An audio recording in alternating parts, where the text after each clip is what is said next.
नमः शिवाय गुरुवे सच्चिदानंदमूर्तये निष्प्रपंचाय शांताय निरालंबाय तेजसे परमहंसाय विद्महे महाहंसाय धीमहि तन्नो हंस प्रचोदयात्।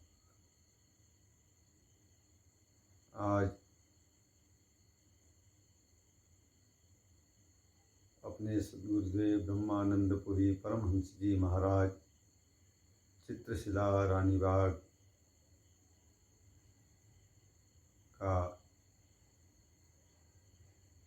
द्वितीय भाग और आज मैं अपने सद्गुरुदेव परमहंस जी महाराज से संबंधित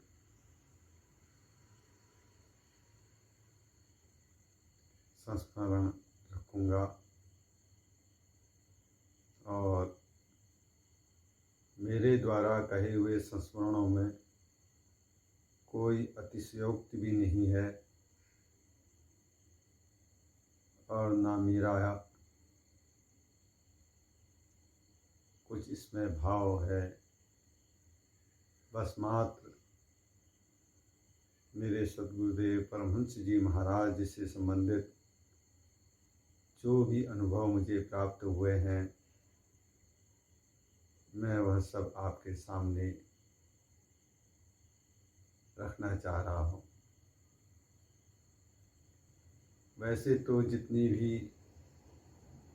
जीव आत्माएं इस भूलोक पर आई हैं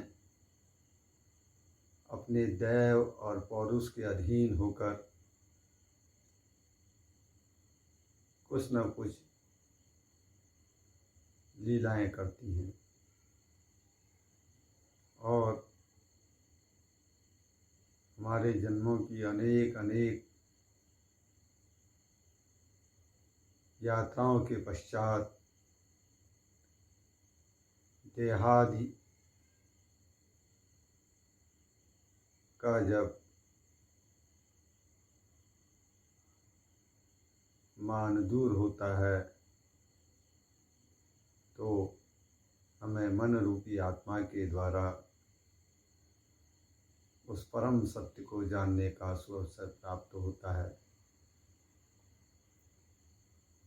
अब मैं ज़्यादा आगे को न कहकर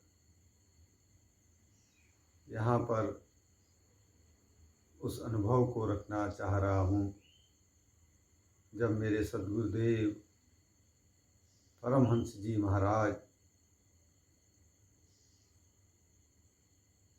बीमार हो गए और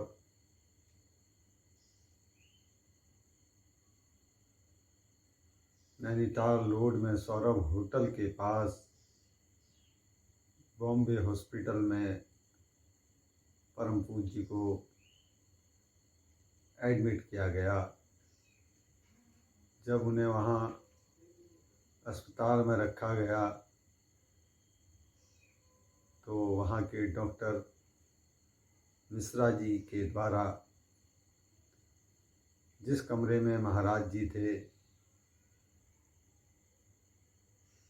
एक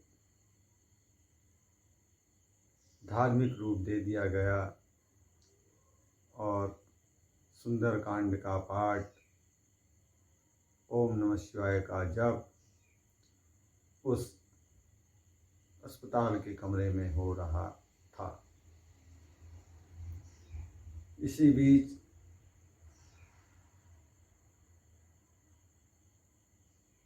महाराज जी को देखने के लिए मैं भी हॉस्पिटल गया तो मन खिन्न सा हो गया। इसके पश्चात में रानीबाग चित्रशिला धाम पहुंचा और वहां स्थित धूनी के पास आराम से बैठ गया और गहरा ध्यान मग्न होकर सोचते सोचते यह मन न जाने कहाँ विलीन होकर शून्य में पहुंच चुका था और अचानक से धुनी के बाहर परम पूज्य महाराज जी की छवि का आभास मुझे हुआ। नेत्र बंद थे और लेकिन जो दृश्य सम्मुख था वह वास्तविक था। और महाराज जी ने कहा, पंडित जी, अब हमारे जाने का समय आ गया है, लेकिन तुम यहाँ जैसे आते थे वैसे ही आते रहना। महाराज जी का इतना कहना था। एकदम से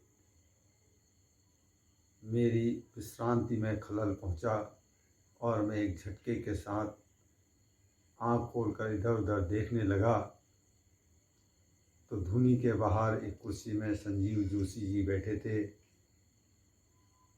अब कई लोग महाराज जी की कुशल का अनुमान, कई कयास लगाए जा रहे थे, लेकिन जो मैंने देखा तो मैं उसे कहना भी नहीं चाह रहा था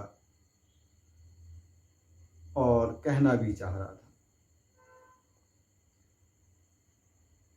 तो मैंने संजीव जोशी जी से कहा कि सब लोग अपने अपने अनुभव बता रहे हैं, लेकिन मैं जब अभी धुनी में बैठा तो मैंने महाराज जी को बिल्कुल अपने सम्मुख दिखा।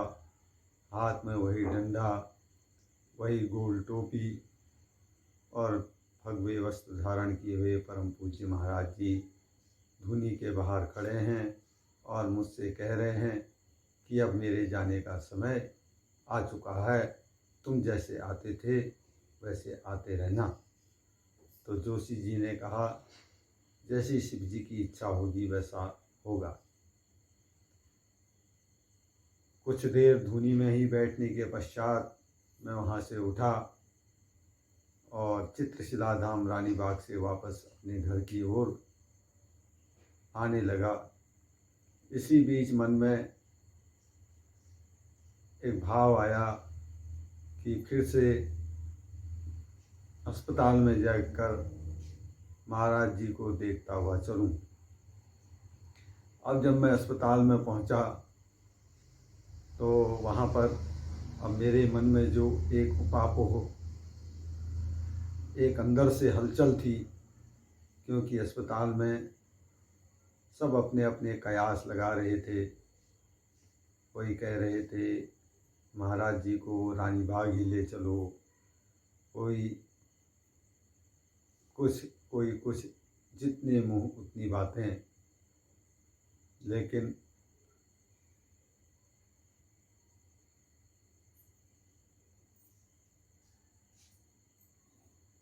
सब अपने अपने विचारों को रख रहे थे। तो मैंने भी बालाजी विवाह गृह कुसुमखेड़ा के मालिक धर्मानंद जोशी जी से कहा, मैं अभी अभी रानी बाग गया था, धुनी में बैठा था और मैंने महाराज जी को देखा। महाराज जी ने कहा, अब हमारे चलने का समय आ गया है, लेकिन तुम जैसे आते थे वैसे ही आते रहना। और यही बात मैंने श्री विपिन चंद्र मैनाली जी, रुद्राक्ष बैंकट हॉल के सामने वाली गली में जिनका निवास है, उनसे भी कहा। अब उस समय यह बात एक अनुभवगम्य ही थी, लेकिन मुझे भी स्वयं में कोई विश्वास नहीं था कि ऐसा ही होगा।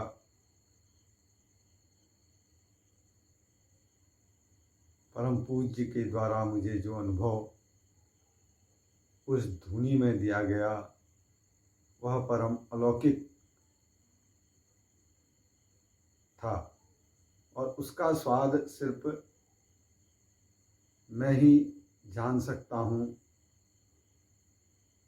और यह सद्गुरुदेव के द्वारा दिया गया एक संदेश मुझे जो प्राप्त हुआ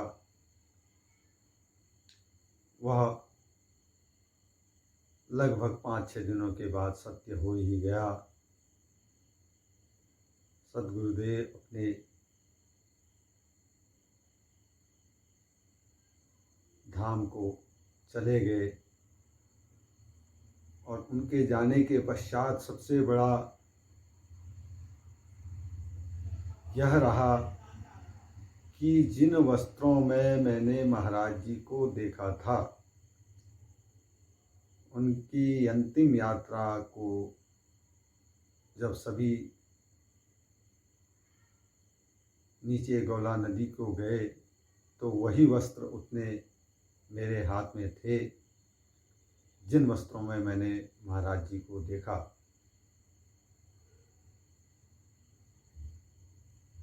और जो टोपी महाराज जी पहनते थे उसे मैंने बाद में संजीव कुमार जोशी जी को दे दिया। इस प्रकार संतों की अलौकिक महिमा को जानना और समझना बड़ा दुष्कर है। परम पूज्य सद्गुरुदेव के द्वारा जो मुझे एक आभास दिया गया वह सिर्फ अनुभव गम्य है और पल पल उस दिव्य चेतना का मुझे परम प्रकाश अवलोकित करता है। आज सिर्फ इतना ही। ओम परमहंसाय विद्महे महाहंसाय धीमहि तन्नो सद्गुरुवे प्रचोदयात्। गुरुर्ब्रह्मा गुरुविष्णु गुरुदेवो महेश्वरः गुरु साक्षात् परब्रह्म तस्मै श्री गुरुवे नमः। ओम सद्गुरुदेवाय नमः। ओम सद्गुरुदेवाय नमः। इसी प्रकार कई और संस्मरण हैं, उन्हें भी आगे सभी के सम्मुख रखा जाएगा। ओम नमः शिवाय।